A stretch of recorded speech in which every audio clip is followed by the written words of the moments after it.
দিল্লি বিমানবন্দরে ইমিগ্রেশন কর্তৃপক্ষ ২.৫ ঘণ্টা বসিয়ে রাখায় দেশে ফিরে এসেছেন প্রধানমন্ত্রীর তথ্য উপদেষ্টা ডক্টর জাহিদুর রহমান।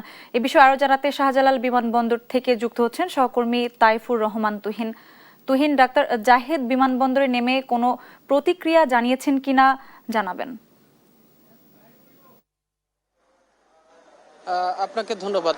আপনি জানেন যে প্রধানমন্ত্রীর উপদেষ্টা ডাক্তার জাহিদুর রহমান তিনি কিন্তু গতকালকে ইন্ডিয়াতে কিন্তু গিয়েছিলেন, দিল্লিতে গিয়েছিলেন একটি 2 দিনের একটি সফরে, এবং সেখানে বাংলাদেশের প্রতিনিধি দলের তিনি নেতৃত্ব দেওয়ার কথা ছিল। তবে আমরা যেটি দেখেছি যে গতকালকে রাতে তাকে কিন্তু বিমানবন্দর থেকে তাকে আসলে প্রবেশ করতে বাধা দেওয়া হয়েছিল এবং সেখানে তাকে 2 ঘন্টা বসিয়ে রাখা হয়েছিল। তার পরবর্তী সময় আমরা যেটি জেনেছি যে তাকে পরবর্তী সময় তাকে অনুমতি দেওয়া হয়েছিল, কিন্তু দীর্ঘ সময় ধরে তাকে বসিয়ে রাখা এবং তাকে জিজ্ঞাসাবাদ বিভিন্ন কারণে আসলে তিনি এক পর্যায়ে কিন্তু আসলে ইন্ডিয়াতে আর ইমিগ্রেশন পার হননি। তারপরে তিনি তাৎক্ষণিক শ্রীলঙ্কা চলে গিয়েছিলেন এবং সেখান থেকে আজকে সকালের একটি ফ্লাইটে তিনি কিন্তু কিছুক্ষণ আগে এই যে ভিআইপি গেট থেকে কিন্তু তিনি এখানে এসছেন।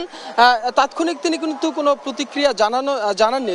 আমরা যেটি জানি যে কিছুক্ষণ আগে তিনি শ্রীলঙ্কা থেকে বাংলাদেশের হযরত শাহজালাল আন্তর্জাতিক বিমানবন্দরে তিনি এসে পৌঁছেছেন এবং কিছুক্ষণের আগেই কিন্তু তিনি তার গাড়িতে করে তিনি কিন্তু বিমানবন্দর ত্যাগ করেছেন। তো আমরা যে বিষয়টি আসলে জানতে পেরেছি যে তিনি যখন এই রাষ্ট্রীয় সফরে দিল্লিতে যাবেন, এই বিষয়টি কিন্তু বাংলাদেশের যে হাই কমিশন রয়েছে দিল্লিতে, সেই বাংলাদেশের হাই কমিশন ওখানকার পররাষ্ট্র মন্ত্রণালয়কে কিন্তু অবহিত করা হয়েছিল এবং তাদেরকে চিঠি দেওয়া হয়েছিল এবং তাদেরকে জানানো হয়েছিল যে বাংলাদেশ থেকে জানেন যে ডাক্তার জাহিদ তিনি কিন্তু প্রতিমন্ত্রীর মর্যাদা তার রয়েছেন এবং প্রধানমন্ত্রীর কিন্তু উপদেষ্টা। সেক্ষেত্রে তিনি ভিআইপি প্রোটোকল পাবেন এবং সেই বিষয়গুলোকে কিন্তু পররাষ্ট্র মন্ত্রণালয় থেকে কিন্তু জানানো হয়েছিল যে কূটনৈতিক যে তৎপরতা সেটি কিন্তু কোনো ধরনের কোনো গ্যাপ ছিল না। তারপরেও আমরা যেটি দেখেছি যে তাকে কিন্তু সেই বিমানবন্দরে যাওয়ার পরেই তাকে দীর্ঘ সময় বসিয়ে রাখা হয়েছিল এবং তাকে অবাধে ঢোকার যে বিষয়টি সেই বিষয়টি কিন্তু বাধাগ্রস্ত করা হয়েছিল। 2 ঘন্টা 2.5 ঘন্টা পরে তাকে কিন্তু সেই ইন্ডিয়ান উচ্চ পর্যায় থেকে তাকে যখন মানে কনফার্ম করা হয়েছিল তারপরে তাকে ঢোকার অনুমতি দেওয়া হয়েছিল।